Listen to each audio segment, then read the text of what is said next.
5 साल में जब फिर से विधानसभा का चुनाव आएगा तो समाजवादी पार्टी को सबक सिखाया जाएगा और आप उसको सबक सिखाते हुए बहुजन समाज पार्टी को स्थापित करने का काम।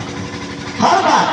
1 बार 2 बार 3 बार 4 बार आपने सपा की सरकार, 4 बार आपने बसपा की सरकार बनाया, लेकिन साथियों कहीं गरीब का कल्याण नहीं हो पाया। कुछ लोगों को छोड़ दिया जाए तो मैक्सिमम लोग सिर्फ और सिर्फ पीड़ित दुखी और बेबस रहे साथियों। लेकिन मैं धन्यवाद देता हूं भारतीय जनता पार्टी के कार्यकर्ताओं को और उनकी भावनाओं को, इस देश इस प्रदेश की जनता को धन्यवाद देता हूं कि 2014 में एक नायक आया जिसने इस बात की एक हुकार लगाया कि देश में जो सत्ता का परिवर्तन हुआ है, लेकिन सत्ता के परिवर्तन के साथ साथ जब तक व्यवस्था में परिवर्तन नहीं होगा तब तक आम पब्लिक खुशहाल नहीं हो पाएगी साथियों। और मैं धन्यवाद देता हूं आपको कि 2014 में वो चाहे कोई जाति हो, कोई समाज हो, कोई धर्म हो, हर समाज के लोगों ने, हर जाति के लोगों ने एक ही नारा लगाया और घर घर में वो नारा पहुंचाया, अब की बार मोदी सरकार, और 2014 में प्रचंड बहुमत से आपने सरकार बना करके इस देश में व्यवस्था परिवर्तन करने का काम किया।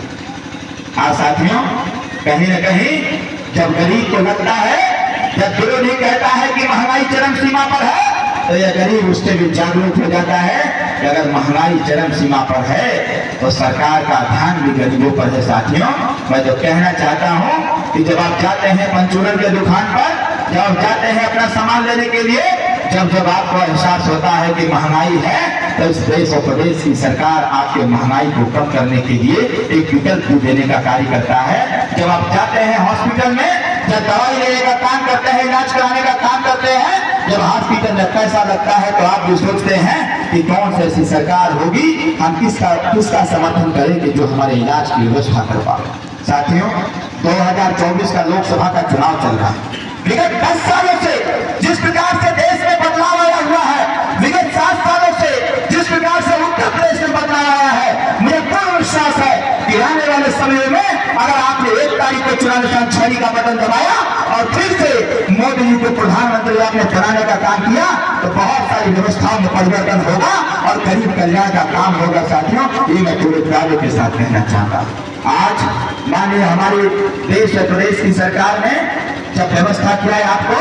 कहा कि कोरोना काल के दरमियान जब तमाम लोग